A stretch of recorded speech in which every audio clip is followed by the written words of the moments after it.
Hello friends, Radhe Radhe. आप सभी लोग कैसे हैं मित्रों? आशा करती हूँ कि आप सभी लोग अच्छे होंगे, परम मंगल में होंगे। तो आज मैं आप सभी को हरियाली तीज की वीडियो लेकर आई हूँ मित्रों, और आप सभी को हरियाली तीज की ढेरों सारी शुभकामनाएं देती हूँ। तो आज मैं आप सभी को हरियाली तीज की संपूर्ण जानकारी दूंगी। इस वीडियो में आप सभी बने रहिए ताकि संपूर्ण विधि जानकारी आपको मिल सके। तो चलिए वीडियो को शुरू करते हैं। तो मित्रों, अब की बार साल 2025 में हरियाली तीज का व्रत 27 जुलाई दिन रविवार को किया जाएगा, और कहीं कहीं लोग हरियाली तीज का व्रत करते हैं और कहीं कहीं हरितालिका का तीज का व्रत करते हैं। ये दोनों सेम एक जैसे ही होता है और भगवान भोलेनाथ का ही दोनों व्रत है। इसमें आपको कन्फ्यूजन बिल्कुल नहीं होनी चाहिए, ठीक उसी प्रकार से होता है। सिर्फ ये सावन के महीने में होती है। सावन के शुक्ल पक्ष के तृतीया को किया जाता है हरियाली तीज, और कहीं कहीं भादव के तृतीया को ये हरितालिका तीज का व्रत किया जाता है। दोनों भगवान शंकर का ही है। इसमें कोई कन्फ्यूजन की बात नहीं है, कोई टेंशन तनाव की बात नहीं है। आप दोनों को कर सकते हैं। यदि आपको पहली बार उठाना है तो आप उठा सकते हैं, इसमें कोई दिक्कत नहीं है। आप उठा सकते हैं, नया व्रत कर सकते हैं। और इसमें भगवान शंकर का पूजन किया जाता है, और ये 24 घंटे का व्रत होता है हमारे यहाँ। और कहीं कहीं लोग भगवान शंकर के शाम के समय विधिवत पूजन करने के बाद वो पारण भी कर लेते हैं, कोई मीठा चीज़ खा के। तो आप अपने यहाँ का नियम विधि देख लीजिए। और इसमें आपको जैसे रविवार को ये व्रत है 27 तारीख को, तो आपको सुबह जल्दी उठना चाहिए। उठकर अपने नित्य कर्मों से निवृत्त होने के उपरांत आपको स्नान ध्यान करके जल्दी से रोज डेली में जैसे आप पूजन करते हैं, ठीक उसी प्रकार से आप भगवान भोलेनाथ का, माता पार्वती का, गणेश जी का उसी प्रकार से आप पूजन कर लीजिए और अपने व्रत का संकल्प ले लीजिए। और संकल्प लेने के बाद फिर आप पूरे दिन इसमें निर्जला वैसे भी व्रत रखते हैं तो आप कजरी गाइए, झूला झूलिए, ये सब काम आप कर सकते हैं। एंजॉय कीजिए खूब। फिर शाम के समय दोबारा स्नान करके आप 16 श्रृंगार करके तब ये पूजन किया जाता है। एक दिन पहले शनिवार को आप बाल वगैरह धुल लीजिए, शुद्ध सात्विक भोजन ग्रहण कीजिए, मेहंदी वगैरह लगा लीजिए, इसलिए कि व्रत के दिन बाल नहीं धुले जाते हैं। तो इसलिए आप एक दिन पहले ही मेहंदी वगैरह लगा लीजिए। सावन के महीने में वैसे भी मेहंदी मेन होती है, लगाई जाती है, तो आप मेहंदी लगा लीजिए। हरियाली तीज का व्रत कर रहे हैं, इसमें हरी साड़ी, हरी बिंदी, हरी चूड़ी, हरी नेल पेंट, हरा चीज़ का ज़्यादा से ज़्यादा प्रयोग करें। ये सब करने के बाद 16 श्रृंगार करने के बाद दोबारा स्नान ध्यान करके सज संवर के फिर भगवान भोलेनाथ की, यदि आपके पड़ोस में मंदिर है, शिवालय है, तो उसमें जाके पूजन कीजिए। नहीं है तो आप घर के प्रतिमा हो, उसमें फोटो हो, उसमें पूजन कर सकते हैं। या मिट्टी का पार्थिव शिवलिंग बना लीजिए। मिट्टी के शिवलिंग को क्या करना रहता है कि दूसरे दिन उसे विसर्जन करना होता है। और आपके पास मंदिर है आस पड़ोस में तो मंदिर में जाकर शिवालय में कीजिए, या तो आप फोटो प्रतिमा में भी कर सकते हैं। आप पूजन के लिए 1 लोटा जल लीजिए। फोटो प्रतिमा है तो जहाँ पर आपको पूजन करना है वहाँ अच्छे से शुद्ध कर लें, क्लीन कर लें। फिर उसके बाद एक सुंदर सा हरे रंग का वस्त्र बिछा लीजिए। चौकी पर बिछाने के बाद धुला हुआ होना चाहिए। फिर आप उसे गंगा जल से थोड़ा सा पवित्र कर लें। फिर भगवान की प्रतिमा रख लीजिए, जैसे देख सकते हैं हमने यहाँ पर रखा है। रख के फिर उसको क्या करना है कि आप 1 लोटे में जल लीजिए, जैसे देख सकते हैं हमने यहाँ पर जल लिया है लोटे में। और इस प्रकार से भाव स्वरूप स्नान करवा दीजिए भोले बाबा को। करवाने के बाद सबसे पहले आप दीपक प्रज्वलित कीजिए। दीपक प्रज्वलित करके तब आप पूजन कीजिए जो भी है कार्य।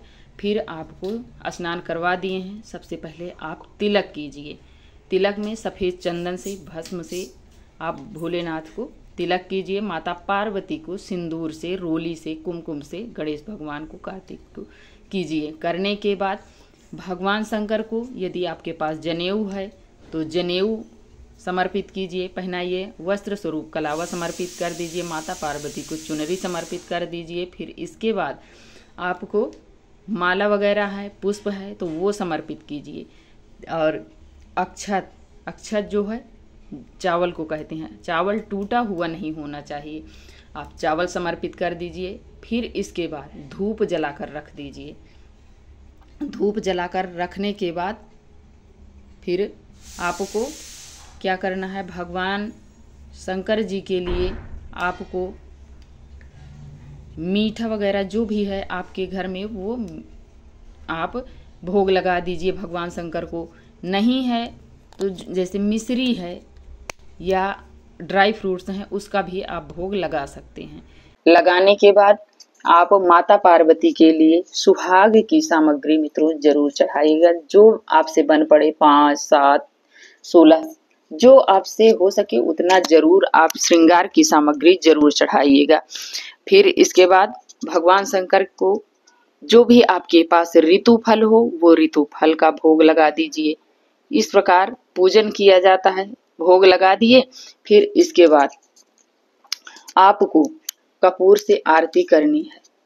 यदि आपके पास कपूर नहीं है तो जो आपने दीपक जलाया है उसी दीपक से आप आरती कर लीजिए,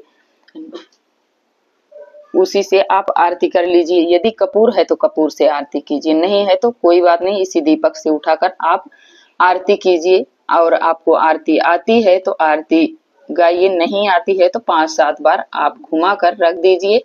फिर इसके बाद जो भी आपसे कमी रह जाती है पूजा में उसके लिए हम दक्षिणा चाहते हैं, दक्षिणा चढ़ा दीजिए, आपकी पूजा संपन्न मानी जाती है। इस प्रकार करना है।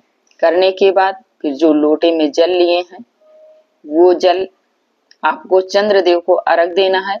ठीक उसके पहले हमें आरती करने से पहले ही हमें हाथ में थोड़ा सा पुष्प अक्षत लेकर व्रत की कथा सुननी है। हरितालिका तीज के दिन व्रत कथा सुननी है। सुनने के बाद जो हाथ में पुष्प और अक्षत लिए भगवान जी के चरणों में और जल के लोटे में छोड़ देना। फिर लास्ट में आपको पूजन करने के बाद ये जल का लोटा जो है वो चंद्रदेव को अर्घ देना है। अर्घ देकर आए और भगवान जी के चरणों में माथा टेकें। अपनी पूजा में रही कमियों को भगवान जी से क्षमा याचना करें। हे प्रभु, मेरी गलती को क्षमा करना और घर परिवार में सुख शांति तथा समृद्धि बनाए रखना, इस प्रकार बोलना है। तो ये करने के बाद अपने घर के बड़े बुजुर्गों का सभी का चरण स्पर्श कीजिए, सबका आशीर्वाद लीजिए। और मित्रों ये व्रत जो होता है कहीं कहीं कुंवारी कन्याएं भी अपने अच्छे घर भर की कामना के लिए ये व्रत करती हैं और कहीं कहीं ये सुहागिन महिलाएं इस व्रत को करती हैं अपने दाम्पत्य जीवन को सुखमय बनाने के लिए, घर की सुख समृद्धि के लिए, अपने अटल सुहाग के लिए ये व्रत करती हैं। तो देख लीजिए आपके यहाँ जैसे होता हो उस प्रकार से आप कीजिएगा और ये नया व्रत उठा सकते हैं। और साल 2025 में दिन रविवार 27 तारीख को हरियाली तीज का व्रत किया जाएगा मित्रों। तो आशा करते हूँ कि आप सभी को सारी बातें समझ में आ गई होगी। और जब हम दूसरे दिन मित्रों पारण करते हैं तो पारण में जो हमने यहाँ पर भगवान जी को भोग प्रसाद चढ़ाया, इसको हम दीपक जब शांत हो जाता है पूजन के बाद तब हम इस फल फ्रूट मीठा को अपने घर परिवार में वितरण कर देते हैं। और सुबह में जब हम उठते हैं, जल्दी उठना चाहिए, उठकर भगवान जी के विग्रह को पोंछ पाँच के गंगा जल से शुद्ध करके हम मंदिर में रख देते हैं। और जो चीज चढ़ावा चढ़ाए हैं तो जैसे सुहाग की सामग्री है तो हम इसे सुहागिन महिलाएं या पंडित जी को कुछ चीजें दान करते हैं और कुछ हम अपने लिए प्रसाद स्वरूप रख लेते हैं। और जो माला फूल है ये सभी चीजें हम बहते हुए जल में विसर्जन करते हैं।